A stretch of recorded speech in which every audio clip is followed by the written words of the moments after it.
ದೇವರ ಪರಿಶುದ್ಧ ನಾಮಕ್ಕೆ ಸ್ತೋತ್ರ. ಪ್ರೀತಿಯುಳ್ಳ ದೇವಜನರೇ, ಹೇಗಿದ್ದೀರಿ ಪ್ರಿಯರೇ? ಚೆನ್ನಾಗಿದ್ದೀರೆಂಬುದಾಗಿ ನಾನು ನೆನೆಸ್ತಿದ್ದೇನೆ. ಕರ್ತನ 7 ತಿಂಗಳುಗಳ ಕಾಲ ನಮ್ಮನ್ನ ಕಾಯ್ದು ಕಾಪಾಡಿ ಈ 8ನೇ ತಿಂಗಳಲ್ಲಿ ನಮ್ಮನ್ನ ಇನ್ನೊಂದು ತಿಂಗಳು ನೋಡುವಂತೆ ಕೃಪೆ ಕೊಟ್ಟಿದ್ದಾನೆ. ಅದಕ್ಕಾಗಿ ನಾವು ದೇವಾದಿ ದೇವನ ನಾವು ಸ್ತುತಿಸಬೇಕು ಪ್ರಿಯರೇ. ಎಷ್ಟು ಉಪಕಾರಗಳು ದೇವರು ಮಾಡಿದ್ದಾರೆ ನಿಮ್ಮ ಜೀವಿತದಲ್ಲಿ, ನಮ್ಮ ಜೀವಿತದಲ್ಲಿ.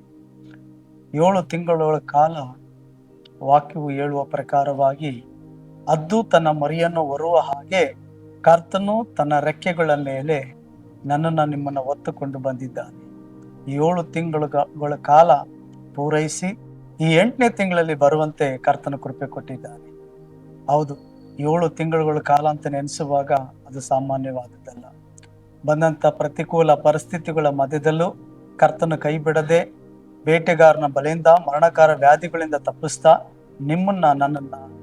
ನಮ್ಮನ್ನ ಕರ್ತನು ತನ್ನ ರೆಕ್ಕೆಯಲ್ಲಿ ಬಚ್ಚಿಟ್ಟುಕೊಂಡು 7 ತಿಂಗಳುಗಳ ಕಾಲ ಕಾಯ್ದು ಕಾಪಾಡಿ ಈ 8ನೇ ತಿಂಗಳಲ್ಲಿ ತಂದಿರೋದಕ್ಕಾಗಿ ನಾವು ದೇವರನ್ನ ಸ್ತುತಿಸೋಣ ಪ್ರಿಯರೇ. ದೇವರಿಗೆ ಕೋಟಿ ಕೋಟಿ ಸ್ತೋತ್ರನ ಸಲ್ಲಿಸಬೇಕು. ನಾವು ಅಷ್ಟು ಉಪಕಾರಗಳು ದೇವರು ನಮ್ಮ ಜೀವಿತದಲ್ಲಿ ಮಾಡಿದ್ದಾನೆ. ಬನ್ನಿ, ಈ 8ನೇ ತಿಂಗಳಲ್ಲಿ ದೇವರು ಕೊಡುವಂತ ವಾಗ್ದಾನ ವಚನವನ್ನ ಧ್ಯಾನಿಸೋಣ. ಕೀರ್ತನೆಗಳು 121ನೇ ಅಧ್ಯಾಯ ಮತ್ತು 8ನೇ ವಚನ ಓದಿಕೊಳ್ಳೋಣ. ನೀನು ಹೋಗುವಾಗಲೂ ಬರುವಾಗಲೂ ಇಂದಿನಿಂದ ಸದಾಕಾಲವೂ ಯೆಹೋವನು ನಿನ್ನನ್ನು ಕಾಪಾಡುವನು ಎಂಬುದಾಗಿ. Praise Lord. ದೇವರ ವಾಕ್ಯಗಳನ್ನು ಆಶೀರ್ವದಿಸಿ. ಈ 8ನೇ ತಿಂಗಳಲ್ಲಿ ದೇವರು ನಿಮ್ಮನ್ನು ನೋಡಿ ಒಂದು ವಾಗ್ದಾನ ಮಾಡ್ತಿದ್ದಾನೆ ಪ್ರಿಯರೇ. ನೀನು ಹೋಗುವಾಗಲೂ ಬರುವಾಗಲೂ ಹಿಂದಿನಿಂದ ಸದಾಕಾಲವು ಯೆಹೋವನು ನಿನ್ನನ್ನು ಕಾಪಾಡುವನು ಎಂಬುದಾಗಿ. ಈ ತಿಂಗಳು ಮಾತ್ರ ಅಲ್ಲ, ನೀವು ಹೋಗುವಾಗಲೂ ಬರುವಾಗಲೂ ಹಿಂದಿನಿಂದ ಎಲ್ಲಾ ಸಮಯಗಳಲ್ಲೂ ಕರ್ತನು ನಿನ್ನ ಜೊತೆ ಇದ್ದು ನಿಮ್ಮನ್ನು ಕಾಪಾಡ್ತಾನಂತೆ ಪ್ರಿಯರೇ. ನಿಮ್ಮ ಕುಟುಂಬದ ಜೊತೆ ಇದ್ದು ನಿಮ್ಮನ್ನು ಕಾಪಾಡ್ತಾನಂತೆ. ನಿಮ್ಮ ಮಕ್ಕಳ ಜೊತೆ ಇದ್ದು ನಿಮ್ಮನ್ನು ಕಾಪಾಡ್ತಾನಂತೆ. ನೀವು ಮಾಡುವಂತ ಕರ್ತನ ಸೇವೆಯ ಜೊತೆಲಿದ್ದು ನಿಮ್ಮನ್ನು ಕಾಪಾಡ್ತಾನಂತೆ. ಅದಕ್ಕಾಗಿ ಈ ತಿಂಗಳು ನಿಮ್ಮನ್ನು ನೋಡಿ ದೇವರು ಮಾತನಾಡ್ತಿದ್ದಾನೆ. ನನ್ನ ಮಗನೇ, ಮಗಳೇ, ನೀನು ಹೋಗುವಾಗಲೂ ಬರುವಾಗಲೂ ಹಿಂದಿನಿಂದ ಸದಾಕಾಲವೂ ನಾನು ನಿನ್ನನ್ನು ಕಾಪಾಡುವೆನು ಎಂಬುದಾಗಿ. ನೋಡಿ, ದೇವರೇ ನಿಮ್ಮನ್ನ ಕಾಪಾಡ್ತಾನಂತೆ. ದೇವರೇ ಕಾಪಾಡುವುದಕ್ಕಾಗಿ ನಿಮ್ಗಿರ್ತಾನಂತೆ. ನೀವು ಹೋಗುವಾಗ್ಲೂ ಬರುವಾಗಲೂ ನಿಮ್ಮ ಜೊತೆಯಾಗಿ ಆತನ ಮುಂಬಲವಾಗಿ ಹಿಂಬಲವಾಗಿಯೂ ಕರ್ತನೇ ನಿಮ್ಮ ಜೊತೆ ಇರ್ತೀನಿ ಎಂಬುದಾಗಿ ಮಾತು ಕೊಡ್ತಿದ್ದಾನೆ. ಅನೇಕರಿಗೆ ಹೊಸ ತಿಂಗಳು ಬಂತಪ್ಪ, 7 ತಿಂಗಳುಗಳ ಕಾಲ ಗತಿಸಿ ಹೋಯಿತು, ಹೇಗೆ ತಾನೇ ನಾವು ಜೀವಿಸ್ಬೇಕು, ಯಾವ ಮಾರ್ಗದಲ್ಲಿ ಹೋಗಬೇಕು, ಯಾರು ತಾನೇ ನಮ್ಮ ಜೊತೆ ಬರ್ತಾರೆ, ಈ ಕಾರ್ಯಗಳಿಗಾಗಿ ಯಾರು ನಮ್ಮ ಜೊತೆ ಬಂದು ಮಾತನಾಡ್ತಾರೆ, ಯಾರು ಈ ಕೆಲಸಗಳು ನಮಗೋಸ್ಕರ ಮಾಡಿಕೊಡ್ತಾರೆ, ಯಾರು ತಾನೇ ನಮ್ಮ ಪರವಾಗಿ ಹೋಗಿದ್ದೇನೆ ಆ ಅಧಿಕಾರಿಗಳ ಜೊತೆ, ಆ ವ್ಯಕ್ತಿಗಳ ಜೊತೆ ಮಾತನಾಡ್ತಾರೆ, ಯಾರು ನಮ್ಮ ಜೊತೆ ಬಂದು ಬಿಡಿಸ್ತಾರೆ ಈ ಕಾರ್ಯಗಳನ್ನ, ಯಾರು ನಮ್ಮ ಕಷ್ಟಗಳನ್ನ ಬಿಡಿಸ್ತಾರೆ, ಯಾರು ನಮ್ಮ ಬಳಿಗೆ ಬರ್ತಾರೆ ನಮ್ಮ ಕೊರತೆಗಳನ್ನ ನೋಡಿ ಎಂಬುದಾಗಿ ಅನೇಕರು ಒಂದು ವೇಳೆ ಈ ರೀತಿಯಾದ ಯೋಚನೆ ಇರಬಹುದು. ಆದರೆ ಯೇಸು ನಿಮ್ಮನ್ನು ನೋಡಿ ಹೇಳ್ತಿದ್ದಾನೆ, ನಾನು ನಿನ್ನ ಸಂಗಡ ಬರ್ತೀನಿ. ನಾನು ಇಂದಿನಿಂದ ಸದಾಕಾಲವು ನಾನು ನೀನು ಹೋಗುವಾಗಲೂ ಬರುವಾಗಲೂ ನಿನ್ನೊಟ್ಟಿಗಿದ್ದು ನಿನ್ನ ಕಾಪಾಡಿ ನಿನ್ನ ನಡೆಸ್ತೀನಿ ಎಂಬುದಾಗಿ ಹೇಳ್ತಿದ್ದಾನೆ ಪ್ರೇರಿ. ಒಂದು ವೇಳೆ ನಂಬಿದಂತ ಮನುಷ್ಯರು ನಿಮ್ಮ ಜೊತೆ ಬರದೆ ಹೋಗಿರ್ಬೋದು. ಇಲ್ಲ, ನೀವೇ ಮಾತನಾಡ್ಕೊಳ್ಳಿ, ನಾವು ಬರಲ್ಲ, ಇಲ್ಲ ನಿಮ್ ಪರವಾಗಿ ನಿಂತ್ಕೊಂಡು ನಾವು ಮಾತಾಡಿದ್ರೆ ನಾವು ಕೂಡ ಗುರುತಿಸಲ್ಪಡ್ತೀವಿ, ನಮ್ಮ ಬಗ್ಗೆನೂ ಕೂಡ ಸಮಸ್ಯೆಗಳು ಆಗ್ತದೆ, ನಮ್ಮ ಕುಟುಂಬಕ್ಕೂ ತೊಂದರೆ ಆಗ್ತದೆ, ಇದು ನಿಮ್ಮ ಸಮಸ್ಯೆ, ನೀವೇ ಬಗೆಹರಿಸ್ಕೊಳ್ಳಿ ಅಂತ ಹೇಳಿ ಕೆಲವು ಸ್ನೇಹಿತರು, ಬಂಧುಗಳು ನಿಮ್ಮನ್ನ ಕೈ ಬಿಟ್ಟಿರ್ಬೋದು ಪ್ರೇರಿ. ನೀನು ಒಂಟಿಯಾಗಿ ನಿಂತಿರ್ಬೋದು. ಒಂದು ವೇಳೆ ಯಾರು ನಮ್ಮ ಪರವಾಗಿ ಬರ್ತಾರಪ್ಪ, ಈ ಕೆಲಸದಲ್ಲಿ ಯಾರು ಮಾತನಾಡ್ತಾರೆ, ಈ ಕಾರ್ಯಗಳಲ್ಲಿ ಯಾರು ಮಾತನಾಡ್ತಾರೆ, ಅಯ್ಯೋ ಈ ಗೊಂದಲಗಳಲ್ಲಿ ಯಾರು ತಾನೇ ಸರಿಪಡಿಸ್ತಾರೆ, ಯಾರು ನಮ್ಗೆ ಸರಿಯಾದ ನ್ಯಾಯ ಕೊಡುವುದಕ್ಕಾಗಿ ನಮ್ಮ ಜೊತೆ ಬರ್ತಾರೆ, ಅಯ್ಯೋ ನಮ್ಮ ಕಷ್ಟ ದುಃಖಗಳನ್ನ ಕೇಳುವುದಕ್ಕೆ, ನಮ್ಮನ್ನು ಅರ್ಥ ಮಾಡ್ಕೊಳ್ಳೋದಕ್ಕೆ, ನಮ್ಮ ಪರವಾಗಿ ಮಾತನಾಡೋದಕ್ಕೆ ಯಾರು ಬರ್ತಾರೆ ಎಂಬುದಾಗಿ ನೀವು ಯೋಚನೆಯಲ್ಲಿ ಇರಬಹುದು. ಆದ್ರೆ ಕರ್ತ ನಿಮ್ಮ ನೋಡಿ ಹೇಳ್ತಿದ್ದಾನೆ, ನಾನು ನಿಮ್ಮ ಸಂಗಡ ಬರ್ತೀನಿ, ನಾನು ನಿನ್ನ ಸಂಗಡ ಬರ್ತೀನಿ ಅಂತ ಹೇಳ್ತಿದ್ದಾನೆ ಪ್ರೇರೆ. ಕರ್ತನು ನಿಮ್ಮ ಸಂಗಡ ಬರುವುದು ಮಾತ್ರ ಅಲ್ಲ, ನೀವು ಹೋಗುವಾಗಲೂ ಬರುವಾಗಲೂ ಆತ ನಿಮ್ಮ ಸಂಗಡಿದ್ದು ನಿಮ್ಮನ್ನು ಕಾಯ್ತಾನಂತೆ ಮತ್ತು ನಿಮ್ಮ ಎಲ್ಲಾ ಕೇಡಿನ ತಪ್ಪಿಸಿ ನಿಮ್ಮನ್ನು ಕಾಪಾಡ್ತಾನಂತೆ. ಅದಕ್ಕಾಗಿ ವಾಕ್ಯ ಹೇಳ್ತಿದೆ, ನೀನು ಹೋಗುವಾಗಲೂ ಬರುವಾಗಲೂ ಇಂದಿನಿಂದ ಸದಾ ಕಾಲವು ಯೆಹೋವನು ನಿನ್ನನ್ನು ಕಾಪಾಡುವನು ಎಂಬುದಾಗಿ ಸ್ವಾಮಿ ಹೇಳ್ತಿದ್ದಾನೆ. ಆದ್ರಿಂದ ಅನೇಕರ ಕೈ ಬಿಟ್ಟಿರ್ಬೋದು, ಒಂಟಿಯಾಗಿ ನಿಂತಿರ್ಬೋದು, ನಿನ್ ಜೀವಿತ ಏನ್ ಮಾಡ್ಬೇಕಪ್ಪ ಅಂತ ತಿಳಿದೇ ಹೋಗಿರ್ಬೋದು. ಇಷ್ಟು ದಿನ ಏನೋ ನಮ್ಮ ಕುಟುಂಬದವ್ರು ನಮ್ಗೆ ಸಹಾಯ ಮಾಡಿ ನಡೆಸಿದ್ರು, ಹಾಗಾಗಿ ಈಗ ನಮ್ಮ ಕುಟುಂಬದವರು ಕೈ ಬಿಟ್ಬಿಟ್ರು, ಮುಂದೆ ನಾನು ಹೇಗೆ ತಾನೇ ನನ್ನ ಜೀವಿತವನ್ನ ಮುಂದೆ ಸಾಗೋದು, ಹೇಗೆ ತಾನೇ ನನ್ನ ಕೈ ಹಿಡಿದು ಯಾರು ಮುಂದೆ ನಡೆಸ್ತಾರೆ ಎಂಬಂತ ಯೋಚನೆಯಲ್ಲಿ ಇರ್ಬೋದು. ಇಷ್ಟು ದಿನ ಹೇಗೋ ನನ್ನ ಸ್ನೇಹಿತರು ಸ್ವಲ್ಪ ಸಹಾಯ ಮಾಡ್ತಿದ್ರು, ಅದರಿಂದ ನಾನು ಹೇಗೋ ಮುಂದೆ ಒಂದು ಕೆಲಸ ಮಾಡ್ಲಿಕ್ಕೆ, ಒಂದು ಸಣ್ಣ ವ್ಯಾಪಾರ ಮಾಡ್ಲಿಕ್ಕೆ, ಅಥವಾ ಏನೋ ಒಂದು ಸಣ್ಣದಾಗಿ ನಾವು ಓದುವುದಕ್ಕೆ ಅಥವಾ ಒಂದು ಫೀಸ್ ಕಟ್ಟೋದಕ್ಕೆ ಸಹಾಯ ಆಯ್ತು, ಆದ್ರಿಂದ ಈಗ ಏನೋ ನಡೀತು. ಆದ್ರೆ ಇಲ್ಲಿಂದ ಕೈ ಬಿಟ್ಬಿಟ್ಟು ಇನ್ ಮುಂದೆ ನಾನು ಹೇಗ್ ಮಾಡ್ಬೇಕು, ಯಾರು ನನ್ನ ಮುನ್ನಡೆಸ್ತಾರೆ, ಯಾರು ನನ್ನ ಜೊತೆ ಬರ್ತಾರೆ, ಯಾರು ನನಗೆ ಸಹಾಯ ಮಾಡ್ತಾರೆ ಎಂಬುದಾಗಿ ಯೋಚಿಸ್ತಿದ್ದೀರಾ? ಕರ್ತನಾದ ಯೇಸು ಕ್ರಿಸ್ತ ನಿಮ್ಮನ್ನು ನೋಡಿ ಹೇಳ್ತಿದ್ದಾನೆ, ಪ್ರೇರೆ, ನೀನು ಹೋಗುವಾಗ್ಲೂ ಬರುವಾಗ್ಲೂ ನಾನು ನಿನ್ನ ಸಂಗಡ ಇದ್ದು ನಿನ್ನನ್ನು ಕಾಪಾಡುತ್ತೀನಿ ಎಂಬುದಾಗಿ. ಕರ್ತನು ನಿಮ್ಮ ಜೊತೆ ಇದ್ದು ನಿಮ್ಮನ್ನು ಮುನ್ನಡೆಸುವ ಆತನಾಗಿದ್ದಾನೆ. ಆತನು ನಿಮ್ಮ ಜೊತೆ ಇದ್ದು ನಿಮಗೆ ಮುಂಬಲವಾಗಿಯೂ ಹಿಂಬಲವಾಗಿದ್ದು ಕಾರ್ಯ ಮಾಡುತ್ತಾನಂತೆ. ಪ್ರೇರೆ, ಒಂದು ವೇಳೆ ನೀವು ಸೇವೆಯಲ್ಲಿ ಏನಾದರೂ ಯೋಚಿಸ್ತಿರ್ಬೋದು, ಸೇವೆ ವಿಷಯದಲ್ಲಿ ಇಷ್ಟು ವರ್ಷಗಳ ಕಾಲ, ಇಷ್ಟು ತಿಂಗಳ ಕಾಲ ಕರ್ತನ ಹೇಗೋ ಒಂದು ಈ ಸೇವೆ ಹೆಂಗೋ ನಡೀತು ಕರ್ತನ ಕೃಪೆಯಿಂದ, ಇನ್ನು ಮುಂದೆ ಹೆಂಗಪ್ಪ, ಏನಪ್ಪ ಮಾಡ್ಲಿ, ಅಯ್ಯೋ ಎಷ್ಟೋ ಹೋರಾಟಗಳು ಉಂಟಲ್ಲ, ಇವತ್ತು ಬರಗಾಲಗಳು ಹೆಚ್ಚಾಗ್ತೈತಲ್ಲ, ಈ ಸೇವೆಯ ಅಗತ್ಯತೆಗಳು ಹೆಚ್ಚಾಗಿದೆಯಲ್ಲ, ಸೇವೆಗಳಲ್ಲಿ ಎಷ್ಟೋ ಜನ ಬಿಟ್ಟು ಹಿಂತಿರುಗಿ ಹೋಗ್ಬಿಟ್ರಲ್ಲ, ಎಷ್ಟೋ ಪರಿಸ್ಥಿತಿಗಳನ್ನ ನಾವು ಕಾಣ್ತಾ ಇದ್ದೀವಲ್ಲ, ಅಯ್ಯೋ ಏನ್ ಮಾಡ್ಬೇಕಪ್ಪ, ಇನ್ ಮುಂದೆ ಹೆಂಗಪ್ಪ ನಡಿಬೇಕು, ಹೇಗ್ ತಾನೇ ನಾನು ಸೇವೆ ಮಾಡ್ಬೇಕು ಎಂಬುದಾಗಿ ಯೋಚಿಸ್ತಿದ್ದೀರಾ? ದೇವರ ಸೇವಕರೇ, ದೇವರ ಮಕ್ಕಳೇ, ದೇವರ ವಾಕ್ಯ ಹೇಳ್ತಿದೆ, ದೇವರು ನಿಮ್ಮನ್ನು ನೋಡಿ ಹೇಳ್ತಿದ್ದಾನೆ, ನೀನು ಹೋಗುವಾಗ್ಲೂ ಬರುವಾಗ್ಲೂ ಹಿಂದಿನಿಂದ ನಾನು ನಿನ್ನ ಸಂಗಡ ಇದ್ದು ಕಾಪಾಡ್ತೀನಿ ಎಂಬುದಾಗಿ. ಒಂದು ವೇಳೆ ಅಯ್ಯೋ ಆ ಪ್ರಾಂತಕ್ಕೆ ಸೇವೆಗಾಗಿ ಹೋಗ್ತಾ ಇದೆ, ಇನ್ನು ಮುಂದೆ ಆ ಸ್ಥಳಕ್ಕೆ ಹೋಗಕ್ಕಾಗಲ್ವೇ, ಆ ಪಟ್ಟಣಕ್ಕೆ, ಹಳ್ಳಿಗೆ, ಆ ಗ್ರಾಮಗಳಿಗೆ ಹೋಗಕ್ಕಾಗಲ್ವೇ, ಅನೇಕರು ನಮ್ಮನ್ನು ಗುರಿ ಇಟ್ಟಿದ್ದಾರೆ, ಅನೇಕರು ಏನಾದ್ರೂ ನಮ್ಮನ್ನ ಮಾಡ್ಬಿಡ್ಬೋದು, ಏನ್ ಮಾಡ್ಬೋದಪ್ಪ, ಅಲ್ಲಿ ಹೋಗ್ಲೋ ಬೇಡವೋ, ಏನ್ ಮಾಡ್ಬೇಕು, ಅಲ್ಲಿ ಹೋದ್ರೆ ನಮ್ಮನ್ನ ಹೊಡೆದ್ಬಿಡ್ತಾರಾ, ಅಥವಾ ಏನಾದ್ರು ಕೊಂದ್ಬಿಡ್ತಾರ, ಏನಾದ್ರೂ ನಮ್ಮನ್ನ ಹಿಡ್ದಿತ್ತೇನೆ ಬಹಿಷ್ಕಾರ ಆಗ್ತಾರ, ಏನೋ ಒಂದು ಆ ಗ್ರಾಮಗಳಿಗೆ, ಹಳ್ಳಿಗಳಿಗೆ, ಆ ಪಟ್ಟಣಕ್ಕೆ ಅಥವಾ ದೇವ ಜನರ ಬಳಿಗೆ ಹೋಗ್ಲಿಕ್ಕಾಗಿ ಭಯಪಡ್ತಿದ್ದೀರಾ? ಕರ್ತನ ನಿಮ್ಮನ್ನು ನೋಡಿ ಹೇಳ್ತಿದ್ದಾನೆ, ನೀನು ಹೋಗುವಾಗಲೂ ಬರುವಾಗಲೂ ಇಂದಿನಿಂದ ಸದಾ ಕಾಲ ಯೆಹೋವನೆಂಬ ನಾನು ನಿನ್ನನ್ನು ಕಾಪಾಡ್ತೀನಿ ಎಂಬುದಾಗಿ. ಒಂದು ವೇಳೆ ನೀವು ಭಯಪಟ್ಟು ಕುಳಿತಿರ್ಬೋದು, ಅಯ್ಯೋ ಅಲ್ಲಿ ಹೋದ್ರೆ ಏನಂತಾರೋ, ಅಲ್ಲಿ ಹೋದ್ರೆ ನನ್ನನ್ನು ಹೊಡಿಬಹುದು, ಅಲ್ಲಿ ಹೋದ್ರೆ ನಮ್ಮನ್ನ ಏನಾದ್ರೂ ಬೈಬಹುದು, ನಮ್ಮನ್ನು ಅವಮಾನ ಪಡಿಸ್ಬೋದು, ಅಲ್ಲಂತೂ ಹೋಗಕ್ ಆಗ್ತಿಲ್ಲ, ಎಲ್ಲರೂ ಕಾಯ್ಕೊಂಡಿದ್ದಾರೆ, ಅಲ್ಲಿ ಹೋಗಿ ಹೇಗೆ ತಾನು ನಾನು ಸೇವೆ ಮಾಡ್ಲಿ ಎಂಬುದಾಗಿ ಭಯದಲ್ಲಿದ್ದೀರಾ? ಆದ್ರೆ ದೇವ್ ನಿಮ್ಮನ್ನು ನೋಡಿ ಹೇಳ್ತಿದ್ದಾನೆ, ನೀವು ಅಲ್ಲಿಗೆ ಹೋಗುವಾಗಲೂ ಬರುವಾಗಲೂ ನಿಮ್ಮನ್ನು ಯಾರು ಮುಟ್ಟದ ಹಾಗೆ, ತಾಕದ ಹಾಗೆ ಕರ್ತನು ನಿಮ್ಮನ್ನು ಕಾಪಾಡುವುದಕ್ಕಾಗಿ ನಿಮಗೆ ಮುಂಬಲವಾಗಿಯೂ ಆತನು ಹಿಂಬಲವಾಗಿಯೂ ಆತ ನಿಮ್ಮ ಜೊತೆ ಇದ್ದಾನೆ ಪ್ರಿಯರೇ. ಆದ್ರಿಂದ ಭಯಪಡಬೇಡಿ. ದೇವರ ವಾಕ್ಯವನ್ನ ನೋಡೋಣ. ಇಸ್ರಾಯೇಲ್ ಜನರನ್ನ ದೇವರು ಐಗುಪ್ತ ದೇಶದಿಂದ ಬಿಡುಗಡೆ ಮಾಡಿ ಆತನು ಅರಣ್ಯ ಮಾರ್ಗದಲ್ಲಿ ನಡೆಸ್ಕೊಂಡು ಬರುವಾಗ ಇಸ್ರಾಯೇಲ್ ಜನಗಳು ದೇವರಿಗೆ ವಿರೋಧವಾಗಿ ಪಾಪ ಮಾಡ್ತಾರೆ. ದೇವರಿಗೆ ವಿರೋಧವಾಗಿ ಒಂದು ಬಸವನ ಆಕಾರವನ್ನ ಮಾಡಿಕೊಂಡು ಅವರು ದೇವರು ಎಂಬುದಾಗಿ ಆರಾಧನೆ ಮಾಡೋದನ್ನ ನೋಡ್ತೀವಿ. ಕಾರಣ ಏನಂದ್ರೆ, ಮೋಶೆ 40 ದಿನ ಆಯ್ತು ಹೋಗಿ ದೇವರ ಸಮ್ಮುಖದಲ್ಲಿ ಕುಳಿತುಕೊಂಡು, ಆದ್ರಿಂದ ಆತನು ಸತ್ತಿದ್ದಾನೋ ಬದುಕಿದ್ದಾನೋ ಗೊತ್ತಿಲ್ಲ, ನಮಗೆ ಮುಂದೆ ಮಾರ್ಗವನ್ನು ನಡೆಸೋದಕ್ಕೆ ಯಾರು ಇಲ್ಲವೇ, ಹಾಗಾಗಿತ್ತೇನೆ ಆರೋನನ್ನು ಹಿಡ್ಕೊಂಡು ಕೇಳ್ತಾರೆ, ನೀವು ನಮಗೊಂದು ದೇವರನ್ನ ಮಾಡಿಕೊಡ್ಬೇಕು, ನಮಗೆ ಮುಂದೆ ನಡೆಸೋದಕ್ಕೆ ಮಾರ್ಗ ಬೇಕಲ್ಲ ಅಂತ ಹೇಳಿದ್ದೇನೆ. ಪ್ರಿಯರೇ, ದೇವರೊಬ್ಬನೇ ನಮಗೆ ಮಾರ್ಗ ನಡೆಸುವ ಆತನು. ಆದ್ರೆ ಇಸ್ರಾಯೇಲ್ ಜನಗಳು ನೋಡಿ ದೇವರಿಗೆ ವಿರೋಧವಾಗಿ ಒಂದು ಬಸವನ ಆಕಾರವನ್ನ ಮಾಡಿಕೊಂಡು ಅದಕ್ಕೆ ಪೂಜಿಸಿ ಆರಾಧಿಸಿ ಅದಕ್ಕೆ ಬಲಿ ಕೊಡುವುದನ್ನ ನೋಡ್ತೀವಿ. ಮೋಶೆ ಕೋಪದಿಂದ ಆತನು ಸಿನಾಯಿ ಬೆಟ್ಟದಿಂದ ಇಳಿದು ಬರುವಾಗ ಅವನ್ನೆಲ್ಲ ನೋಡಿದ್ದೇನೆ, ಆತನು ಕೋಪಗೊಳ್ಳುವುದನ್ನ ನಾವು ನೋಡ್ತೀವಿ. ಆನಂತರ ದೇವರ ಬಳಿಯಲ್ಲಿ ಪ್ರಾರ್ಥಿಸ್ತಾನೆ ಮೋಶೆ, ಏನಂದ್ರೆ, ನೀನು ಐಗುಪ್ತ ದೇಶದಿಂದ ಈ ಜನರನ್ನ ಕರೆತೆಗೆದುಕೊಂಡು ಬಂದಿದ್ದಿ, ನೀನೇ ನಮ್ಮ ಜೊತೆ ಬರಬೇಕು, ನೀನು ಬಾರದೆ ಹೋದರೆ ನನ್ನನ್ನ ಈ ಪ್ರಜೆಗಳನ್ನ ಹೋಗಗೊಡಿಸಬೇಡ ಎಂಬುದಾಗಿ ಪ್ರಾರ್ಥಿಸ್ತಾನೆ. ಇಸ್ರಾಯೇಲ್ರಿಗೆ ಗೊತ್ತಾಯ್ತು, ಈಗ ನಮಗೆ ದೇವರನ್ನ ಮಾರ್ಗ ನಡೆಸುವುದಕ್ಕಾಗಿ ಮೋಶೆಯನ್ನ ನಾಯಕನಾಗಿ ಕೊಟ್ಟಿದ್ದ, ಆದ್ರೆ ಮೋಶೆ ಈಗ ಆತನು ಇಲ್ಲ. ಆದ್ರಿಂದ ಆತನು ಸಿನಾಯಿ ಪರ್ವತದಲ್ಲಿ ದೇವರ ಸನ್ನಿಧಾನಕ್ಕೆ ಹೋಗಿದ್ರಿಂದ ಆತನು ಸತ್ತಿದ್ದಾನೋ ಬದುಕಿದ್ದಾನೋ ಗೊತ್ತಿಲ್ಲ. ಇಷ್ಟು ದಿನ ಆದ್ರೂ ಕೂಡ ಆತನ ಸುಳಿವೇ ಇಲ್ಲ. ಹಾಗಾಗಿ ನಮ್ಮನ್ನು ಮುನ್ನಡೆಸೋರು ಯಾರಾದ್ರೂ ನಮಗೆ ಮಾರ್ಗ ನಡೆಸುವುದಕ್ಕೆ, ನಮ್ಮ ಜೊತೆ ಬರುವುದಕ್ಕೆ ದೇವರು ಬೇಕು ಎಂಬುದಾಗಿ ಅವರು ನಿಜವಾದ ದೇವರನ್ನ ಬಿಟ್ಟು ಹುಲ್ಲು ತಿನ್ನುವಂತ ಬಸವನನ್ನ ಮಾಡಿಕೊಳ್ಳುತ್ತಾರೆ ದೇವರೆಂಬುದಾಗಿ. ಪ್ರಿಯರೇ, ದೇವರು ಒಬ್ಬನೇ ನಮ್ಮನ್ನ ನಡೆಸುವ ಆತನಾಗಿದ್ದಾನೆ. ಆತ ನಮ್ಮ ನಡೆಸುವಾಗ ಯಾವ ಕೊರತೆಯೂ ಕೂಡ ನಮಗೆ ಇರುವುದಿಲ್ಲ. ಅದಕ್ಕೆ ಕೀರ್ತನೆಗಾರನಾದಂತ ದಾವೀದನ 23ನೇ ಅಧ್ಯಾಯದಲ್ಲಿ ಹೇಳ್ತಾನೆ, ಆತನು ಹಸಿರು ಹುಲ್ಲುಗಾವಲುಗಳಲ್ಲಿ ನನ್ನ ನಡೆಸ್ತಾನೆ, ವಿಶ್ರಾಂತಿಕರವಾದ ನೀರುಗಳ ಬಳಿಗೆ ನನ್ನನ್ನು ಬರಮಾಡುತ್ತಾನೆ ಎಂಬುದಾಗಿ. ಹಾಗಾದ್ರೆ ದೇವರು ತನ್ನ ಮಕ್ಕಳನ್ನ ಉತ್ತಮವಾದ ಮಾರ್ಗದಲ್ಲಿ ನಡೆಸ್ತಾನೆ. ಇಸ್ರಾಯೇಲರನ್ನ ದೇವರು ಕರ್ಕೊಂಡು ಬರುವಾಗ ಹಗಲಲ್ಲಿ ಮೇಘಸ್ತಂಭವಾಗಿಯೂ ರಾತ್ರಿಯಲ್ಲಿ ಅಗ್ನಿ ಸ್ತಂಭವಾಗಿಯೂ ಅವರಿಗೆ ಹಿಂಬಲವಾಗಿದ್ದಂತೆ ದೇವರು. ಯಾಕಂದ್ರೆ ಅವ್ರಿಗೆ ಮಾರ್ಗ ನಡೆಸುವುದಕ್ಕಾಗಿ.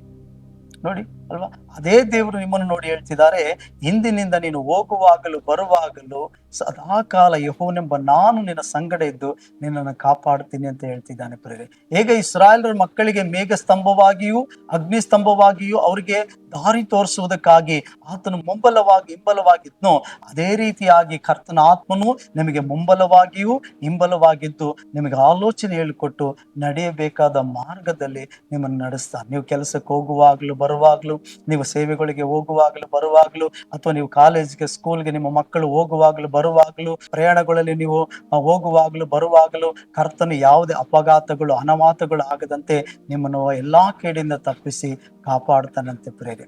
ಅಷ್ಟು ಮಾತ್ರ ಅಲ್ಲ, ಧರ್ಮೋಪದೇಶ ಕಾಂಡ 28ನೇ ಅಧ್ಯಾಯ 6ನೇ ವಚನ, ಧರ್ಮೋಪದೇಶ ಕಾಂಡ 28:19 ಹೇಳ್ತದೆ, ನೀವು ಕೆಲಸಕ್ಕೆ ಹೋಗುವಾಗಲೂ ಬರುವಾಗಲೂ ನಿಮಗೆ ಶುಭ ಉಂಟಾಗುವುದು ಎಂಬುದಾಗಿ. ಇವತ್ತು ಅನೇಕರು ಕೆಲಸಕ್ಕೆ ಹೋಗ್ತಾರೆ, ಆದ್ರೆ ಕೆಲಸದ ಒತ್ತಡಗಳು, ಕೆಲಸದ ಮೇಲೆ ಭಯ, ಆ ಕೆಲಸದಲ್ಲಿ ಆಗುವಂತ ಅಪಘಾತಗಳು ಏನಾಗ್ತದೋ ಅನಾಹುತಗಳು ಕೆಲವರಿಗೆ ಗೊತ್ತಿರಲ್ಲ. ಕೆಲವರಿಗೆ ಕೆಲಸಕ್ಕೆ ಹೋಗಕ್ಕೆ ಹೆದರಿಕೆ, ಯಾಕಂದ್ರೆ ಪ್ರಯಾಣ ಮಾಡ್ಬೇಕಲ್ಲ ಅಷ್ಟು ದೂರ. ಹಾಗಾಗಿ ಬೈಕಲ್ಲಿ ಹೋಗೋದಕ್ಕೆ ಭಯ ಪಡ್ತಾರೆ, ಬಸ್ಸಲ್ಲಿ ಹೋಗೋದಕ್ಕೆ ಭಯ ಪಡ್ತಾರೆ. ಎಲ್ಲಿ ಅಪಘಾತ ಆಗ್ಬಿಟ್ರೆ, ಏನಾದ್ರೂ ಒಂದು ತೊಂದರೆಗಳು ಸಂಭವಿಸ್ಬಿಟ್ರೆ ಏನ್ ಮಾಡ್ಲಿ ಎಂಬುದಾಗಿ. ಬೇರೆ ನೀವು ಭಯ ಪಡ್ಬೇಕಾದ ಅವಶ್ಯಕತೆ ಇಲ್ಲ. ನೀವು ಕೆಲಸಕ್ಕೆ ಹೋಗುವಾಗಲೂ ಬರುವಾಗಲೂ, ನಿಮ್ಮ ಮಕ್ಕಳುಗಳು ಅಥವಾ ನೀವುಗಳು ಒಂದು ಪ್ರಯಾಣಕ್ಕಾಗಿ ಹೋಗುವಾಗಲೂ ಬರುವಾಗಲೂ, ಅಥವಾ ನೀವು ಯಾವ್ದಾದ್ರು ಒಂದು ಸೇವೆಯ ಕ್ಷೇತ್ರಗಳಿಗೆ ನೀವು ಹೋಗುವಾಗಲೂ ಬರುವಾಗಲೂ ಕರ್ತನು ನಿಮಗೆ ಹೇಳ್ತಿರುವ ವಾಗ್ದಾನಗಳ ಮೇಲೆ ನಿಮ್ಗೆ ವಿಶ್ವಾಸ ಇರಲಿ.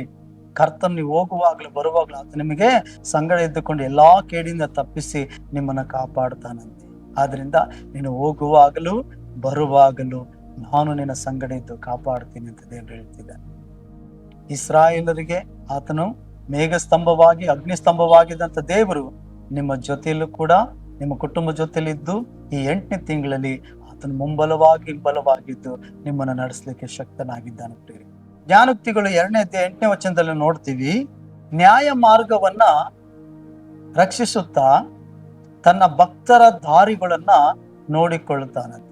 ಯಾರು ನೀತಿಯಲ್ಲಿ ನಡೀತಾರೋ, ಯಾರು ಆತನಿಗೆ ಮೆಚ್ಚುಗೆಯಾದ ಮಾರ್ಗದಲ್ಲಿ ನಡೀತಾರೋ ಅವರ ಮಾರ್ಗಗಳನ್ನ ಕರ್ತನು ನೋಡುತ್ತಾನಂತೆ ಪ್ರಿಯರೇ.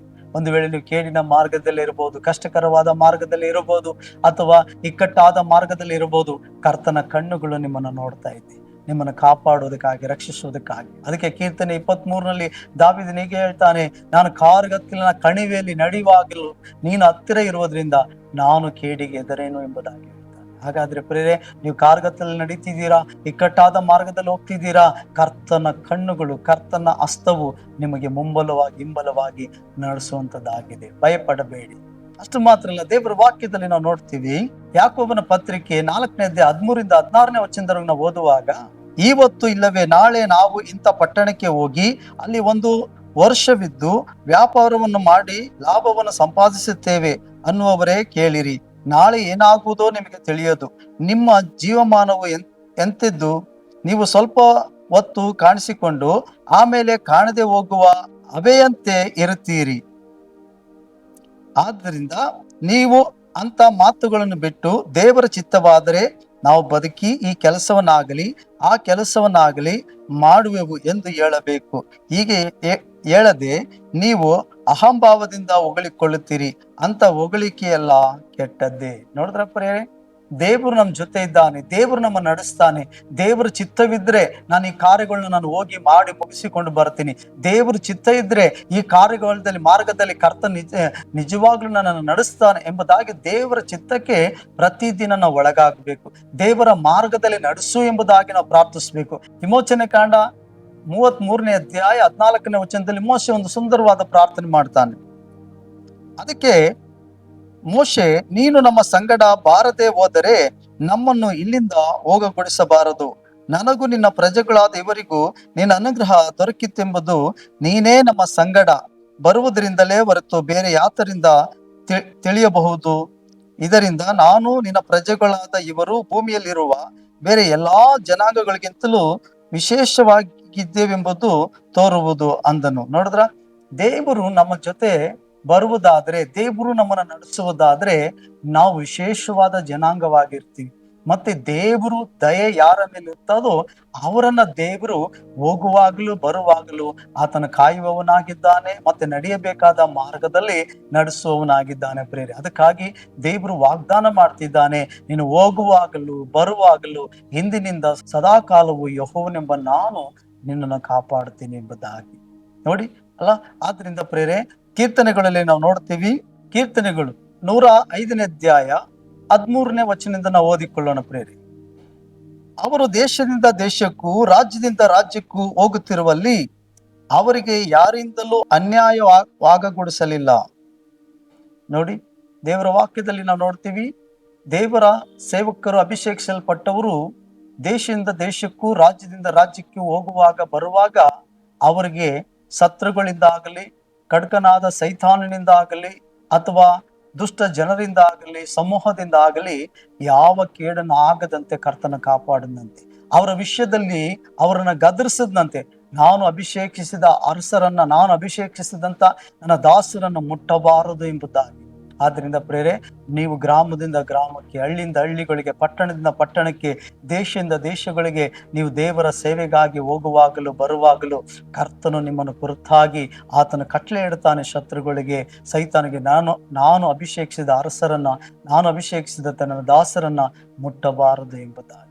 ನಾವು ನೋಡ್ತೀವಿ 13ನೇ ವಚನದಲ್ಲಿ, ಅವರು ದೇಶದಿಂದ ದೇಶಕ್ಕೂ ರಾಜ್ಯದಿಂದ ರಾಜ್ಯಕ್ಕೂ ಹೋಗುವಾಗಲೂ ಬರುವಾಗಲೂ ಯಾವ ಕೇಡನ್ನು ಆಗದಂತೆ ಕಾಪಾಡದಂತೆ. ಕೀರ್ತನೆ 121:8 ಹೇಳೋ ಪ್ರಕಾರವಾಗಿ ನೀವು ಹೋಗುವಾಗಲೂ ಬರುವಾಗಲೂ ಇಂದಿನಿಂದ ಸದಾಕಾಲ ಯೆಹೋವನೆಂಬ ನಾನು ನಿಮ್ಮನ್ನ ಸಂಗಡಿದ್ದು ಕಾಪಾಡ್ತೇನೆಂಬ ವಾಗ್ದಾನದ ಪ್ರಕಾರ ಕರ್ತನು ಕಾಯ್ದು ಕಾಪಾಡ್ತಿದ್ದಾನೆ. ಅನೇಕ ಜನರು ಹೇಳ್ತಾರೆ, ದೇವರು ನಮಗಿಲ್ಲದಿದ್ದರೆ ಇಷ್ಟೊತ್ತಿಗೆ ನಾವು ಬದುಕ್ತಿತ್ತಿಲ್ಲ, ನಾವು ಸಾಯ್ಬೇಕಾಗಿತ್ತು. ಯಾಕಂದ್ರೆ ನಾನು ಹಾದು ಬಂದ ಮಾರ್ಗ ಕಠಿಣಕರವಾಗಿತ್ತು, ಮರಣಕರವಾಗಿತ್ತು, ಒಂದು ಘೋರವಾದ ವ್ಯಾಧಿಯಾಗಿತ್ತು, ಜೀವನನೇ ಬೇಡಪ್ಪ ಅಂತ ಹೇಳಿದ್ದೇನೆ, ಜೀವನ ತೆಕ್ಕೊಳ್ಳುವಂತ ಒಂದು ಮಾರ್ಗವಾಗಿತ್ತು. ಆದ್ರೆ ದೇವರು ನನ್ನ ಸಂಗಡ ಇರೋದ್ರಿಂದ ಅವುಗಳಿಂದ ಎಲ್ಲದರಿಂದ ತಪ್ಪಿಸಿ ನನ್ನ ನಡೆಸ್ತಿದ್ದಾನೆ ಎಂಬುದಾಗಿ ಅನೇಕರು ಸಾಕ್ಷಿ ಹೇಳ್ತಾರೆ ಬೇರೆ. ಸಾಕ್ಷಿ ಹೇಳುವುದನ್ನ ನಾವು ನೋಡಿದ್ದೀವಿ, ಹೌದಲ್ಲ? ಅದೇ ರೀತಿಯಾಗಿ ನಿಮ್ಮ ಜೀವಿತದಲ್ಲೂ ಕೂಡ ನಡೆದಿರ್ಬೋದು. ನಿಮ್ಮ ಜೀವಿತದಲ್ಲೂ ದೇವರು ಇದುವರೆಗೂ ಕೂಡ ನಡೆಸಿದ್ದಾನೆ, ಇನ್ನು ಮುಂದೆಯೂ ಕೂಡ ಆತ ನಡೆಸುವನಾಗಿದ್ದಾನೆ. ಅದಕ್ಕೆ ಇಸ್ರಾಯೇಲ್ ಕುರಿತಾಗಿ ಸಾಮುವೇಲನು ಹೇಳ್ತಾನೆ, ಇದುವರೆಗೂ ನಿಮ್ಮನ್ನು ನಡೆಸಿದಂತೆ ಎಬಿನೇಜರ್ ಇನ್ನು ಮುಂದೆಯೂ ಕೂಡ ಆತನು ನಡೆಸ್ತಾನಂತೆ. ಇದುವರೆಗೂ ನಿಮಗೆ ಮುಂಬಲವಾಗಿ ನಡೆಸಿದಂತ ದೇವರು ನಿಮ್ಮ ಜೊತೆ ಈಗಲೂ ಕೂಡ ಹಿಂಬಲವಾಗಿದ್ದು ಕೂಡ ಮುಂಬಲವಾಗಿದ್ದು ಕೂಡ ನಿಮ್ಮನ್ನ, ನಿಮ್ಮ ಕುಟುಂಬವನ್ನು, ನಿಮ್ಮ ಸೇವೆಗಳನ್ನ ಆತ ನಡೆಸುವುದಕ್ಕೆ ಶಕ್ತನಾಗಿದ್ದಾನೆ ಪ್ರೇರೆ. ಅದಕ್ಕಾಗಿ ಸೋತು ಹೋಗಬೇಡಿ. ಕರ್ತ ನಿಮ್ಮ ನೋಡಿ ಒಂದು ವಾಗ್ದಾನ ಮಾಡ್ತಿದ್ದಾನೆ, ಭಯಪಡಬೇಡ, ನಾನು ನಿನ್ನ ಸಂಗಡ ಇದ್ದೀನಿ, ನೀನು ಹೋಗುವಾಗಲೂ ಬರುವಾಗಲೂ ಇಂದಿನಿಂದ ಸದಾ ಕಾಲವು ಯೆಹೋವನೆಂಬ ನಾನು ನಿನ್ನ ಸಂಗಡ ಇದ್ದು ಕಾಪಾಡ್ತೀನಿ ಎಂಬುದಾಗಿ. ಹಾಗಾದ್ರೆ ದೇವರೇ ನಿಮ್ಮ ಸಂಗಡ ಇದ್ದು ಕಾಪಾಡ್ತೀನಿ ಅಂತ ಹೇಳುವಾಗ, ದೇವರೇ ನಿಮ್ ಜೊತೆ ಹಿಂಬಲವಾಗಿ ಬರ್ತೀನಿ ಅಂತ ಹೇಳುವಾಗ, ಯಾವ ಕುರಿತಾಗಿ, ಯಾವ ವಿಷಯಗಳ ಕುರಿತಾಗಿ ನೀವು ಭಯ ಪಡ್ತಿದ್ದೀರಿ? ಯಾವ ಸಂಗತಿಗಳು ಮಾರ್ಗದಲ್ಲಿ ನಿಮ್ಮನ್ನು ಭಯಪಡಿಸೋದಕ್ಕೆ, ಭೀತಿ ಪಡಿಸೋದಕ್ಕೆ ನಿಮ್ಮನ್ನು ಆವರಿಸಿಕೊಂಡಿದೆ?